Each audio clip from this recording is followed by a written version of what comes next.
Guys, कैसे हैं आप लोग। आई होप आप लोग स्वस्थ और मस्त होंगे। स्वागत है आपका मेरे इस न्यू ब्लॉग में। जैसे कि आपने मेरा थंबनेल देखते ही पहचान लिया होगा कि आज मैं किस टॉपिक पे किस मैटर पे बात करना चाह रही हूँ।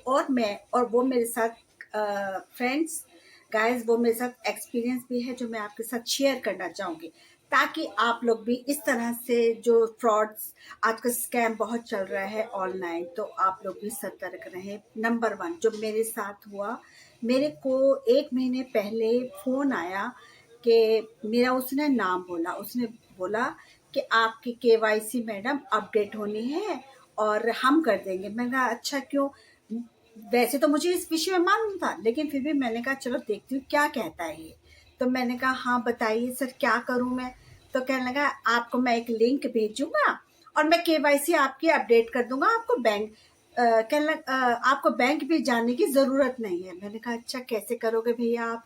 कहने लगा मैं आपको ना एक लिंक भेजूंगा, आप उस पर क्लिक कर दीजिएगा और आपका केवाईसी पूरा अपडेट हो जाएगा। मैंने कहा अच्छा चलो ठीक है। मैं कहा और क्या करूं। और मैडम ऐसे ऐसे उसने मुझे बोला। तो मैंने कहा अच्छा। तो मैंने फिर कहा, मैं कहा मैं तो बैंक जाके कर लूंगी सर। कहने लगा नहीं नहीं आपको बैंक जाने की मैडम जरूरत नहीं है, और ये बैंक वालों ने हमारी ड्यूटी लगाई है कि हम कस्टमरों को फोन करके बोले कि अब केवाईसी अपडेट अब ऑनलाइन और आप लोगों को जाने की जरूरत नहीं है बैंक में। अच्छा, मैंने उसे गाइस इतनी गालियां दी ना, इतनी गालियां दी, एकदम उसने फोन काट दिया, कट कर दिया और भागा एकदम। तो मैंने सुना टूंडे हैं तेरे हाथ जो तू ऐसे स्कैम कर रहा है, काम नहीं कर सकता, तू मेहनत नहीं कर सकता, तेरे माँ बापों ने यही तुझे सिखाया। और गाय जो मेरे मुंह में आया ना, मैंने उसे खूब बका उसे खूब आया। लेकिन फिर उसके बाद मेरे पास फोन नहीं आया। दूसरा दूसरा मेरी कजन अपनी डॉटर के लिए ना लड़का ढूंढ रही, तो उसने शादी.com में मेरी भांजी का प्रोफाइल उसने करा और डाला। तो उसने कोई यूके का या यूएसए का कोई लड़का होगा, एनआरआई। नंबर 1, वैसे तो गाइस एनआरआई वालों पे ना इतना ट्रस्ट नहीं करना चाहिए, क्योंकि हमें नहीं पता, क्योंकि वो दूसरे देश में रहते हैं, क्या काम करते हैं क्या करते हैं। और कई बार तो कई बहुत धोखा भी हो जाता है। तो वैसे कोशिश यही करनी चाहिए, अगर एनआरआई है तो उसकी फैमिली से आप अगर परिचित हैं तो ही आप आगे बढ़िए।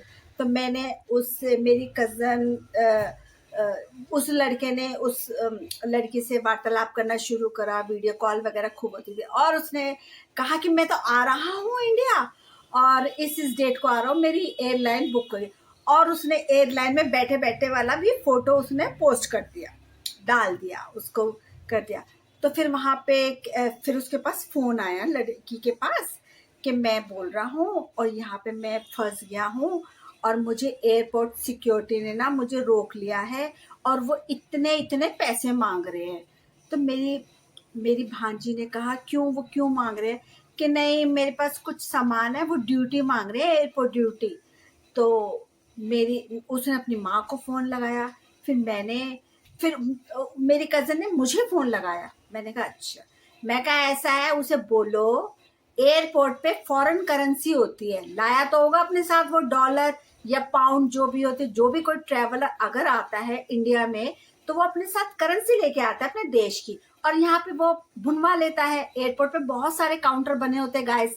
तो मैंने उसे बोला, मैंने कहा ऐसा है आजकल बहुत फ्रॉड चल रहा है, तुम उसको ये बोलो। और वो उसके फोन की वेट कर रहा था। तो कहने लगा कि मेरे को इतने इतने पैसे की जरूरत है और मैं एयरपोर्ट पे फंस गया हूँ। मैंने उसे बोला, मैंने कहा ऐसा है तू लड़की को फोन मत कर, और तू माँ बन के कह कि ऐसा है भाई साहब, आप ना वहां पे काउंटर बने होते हैं फॉरेन एक्सचेंज के, वहां जा और अपने डॉलर एक्सचेंज करा ले और जो तेरी ड्यूटी बनती है दे दे उन्हें। तो कहने लगा नहीं यूं है वो है। मैंने कहा ये फ्रॉड है पक्का, और उसको गालियां दियो तू और कहीं मैं पुलिस में दे रही हूँ तेरा नंबर और ऐसे ऐसे। तो मेरी कजन ने एज इट इज जैसे मैंने उसे बताया था वैसा ही उसने किया, और वो एकदम उसने बंद कर दिया और सिम वगैरह सब उसने कर दिया। तो आजकल जैसे मैट्रिमोनियल में होता है, धोखाधड़ी बहुत चल रही है। जब तक आप उसके परिवार से ना मिल लो तब तक तो मैं यही सजेशन दूंगी, आप कोई मतलब शादी जो होती है एक ही बार होती है, तो ऐसे धोखाधड़ी से बचना, क्योंकि वो जो वो था वो पैसे ले लेता और फिर अपना सिम बंद कर देता। तो ये जो साइबर क्राइम करते हैं ना, ये इंडिया में ही बैठे होते हैं, और ये इन और वहां से इनके कांटेक्ट, ये अधिकतर नीग्रो होते हैं, जैसे अफ्रीकी लोग होते हैं। और ये पता क्या करते हैं, जैसे हिंदी होते हैं तो उनको फायर कर लेते हैं। तो वो लड़कियां भी फोन पे बोलती हैं, हाँ जी हम एयरपोर्ट से बोल रहे हैं मैडम, आपका सामान और ड्यूटी देनी पड़ेगी, ऐसे से वो बोलते हैं, क्योंकि वो उनके गैंग में शामिल होती है।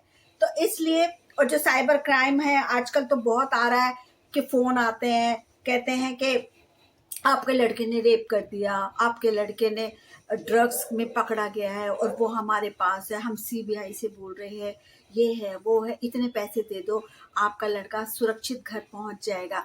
तो ऐसे, और घबरा जाते हैं ऑब्वियसली, कोई ऐसे बोलेगा तो इंसान डर ही जाएगा ना। लेकिन उस समय संयम से और धैर्य से काम लेना चाहिए। आप जाइए पुलिस थाने जाइए, कि वो नंबर दिखाइए, कहो जी, उनको पुलिस वालों को बोलो कि ऐसे ऐसे हो गया है, और क्या है ये, कौन से क्राइम में हमारा बच्चा फंस गया है।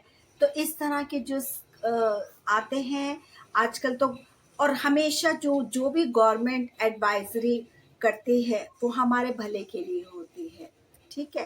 तो जैसे अगर इन केस में कोई फ्रॉड में फंस भी जाता है, तो आप तुरंत साइबर क्राइम जो होते हैं ना, आजकल साइटें बहुत चल रही हैं, उन पे आप क्लिक कीजिए और वहाँ पर आप अपनी कंप्लेन दर्ज कीजिए। सबसे बड़ी बात है गाइस, सबसे बड़ी बात यह है कि इंसान को अपनी बुद्धि, उस समय बुद्धि का इस्तेमाल करना है कि ये क्या बोल रहा है, हमारा लड़का क्यों फंस गया, क्या हो गया, हमारा बच्चा किधर गया था। अवल तो माँ बापों को, जैसे कई बार माँ बापों को बच्चे नहीं बताते कि हम कहाँ जा रहे हैं, लेकिन फिर भी पेरेंट्स के पास अगर इस तरह के फोन आते हैं तो मैं सजेशन दूंगी कि उनको अपने नियरेस्ट पुलिस थाने में जाना चाहिए। और एक केस और मैं बताती हूँ आपको, मैं ऑफिस में, और सिक्योरिटी गार्ड था। सिक्योरिटी गार्ड की कितनी तनख्वाह होती है, हद से 18-20 हज़ार के करीब उनकी तनख्वाह होती है। उसके साथ हुआ था और उसने मुझे बताया और मैं हैरान थी। उसके पास इसी तरह का फोन आया और उसने लिंक पे फोन किया, तुरंत उसके 40,000 एकदम ट्रांसफर हो गए थे। तो वो आया, गया बैंक में, कुछ नहीं हुआ वो तो ले लेवा के भग लेते हैं, और अपना सिम उनके पास तो पहले ही वो होता है, दूसरा सिम उनके पास पहले ही तैयार होता है। तो इस तरह का, जैसे आपको कोई भी कहता है फोन करके, बैंक से हम बोल रहे हैं केवाईसी अपडेट करेंगे, ये करेंगे, वो करेंगे, सीधा उन्हें बोलो नहीं जी हमारे पैर है, 11 नंबर की बस से हम चले जाएंगे बैंक में, वहां चले जाके वहां इंक्वायरी करो। कोई बैंक आपको कभी भी फोन नहीं करता। बैंक वाले तो इतने बिजी रहते हैं काम में कि बस पूछो नहीं आप। अब एसबीआई में जाओ, कितने बिजी रहते हैं। इवन प्राइवेट बैंक भी, वो लोग अपना काम करते हैं, ये नहीं कि उनके पास वेले बैठे हैं, खाली बैठे के फोन कर रहे हैं कि हम केवाईसी। वो अगर वो होगा तो आपके पास मैसेज आता है केवाईसी का, मैसेज आए, बैंक में जाके दिखाओ कि हमारे पास ये केवाईसी से रिलेटेड इस संबंध में हमारे पास फोन आया, मैसेज आया है। तो बैंक वाले अपने कंप्यूटर में, अपने सिस्टम में देखेंगे कि केवाईसी की जरूरत है या नहीं। तो इस तरह से आप लोग सतर्क रहिए। इस तरह के फ्रॉड स्कैम जो आजकल ऑनलाइन हो रहे हैं, बहुत हो रहे हैं, और ये जो आउटसाइडर है ये अपना एक गैंग चलाते हैं, बहुत इन्होंने करोड़ों में लोगों को लूट लिया है। बेचारे सीधे कई शरीफ लोग बेचारे जो होते हैं वो इनके झांसे में आ जाते हैं। तो मेरी हाथ जोड़कर यही विनती है आप लोगों से, सतर्क रहे। अगर आपको मेरा ये ब्लॉग इस विषय में अच्छा लगा हो, और जो नए सब्सक्राइबर हैं वो अगर मेरा ये वीडियो देख रहे हैं, तो प्लीज प्लीज प्लीज मेरे इस चैनल को सब्सक्राइब, लाइक एंड शेयर जरूर करें। Till then take care, bye bye, अपना अच्छा सा ध्यान रखिए, बाय बाय।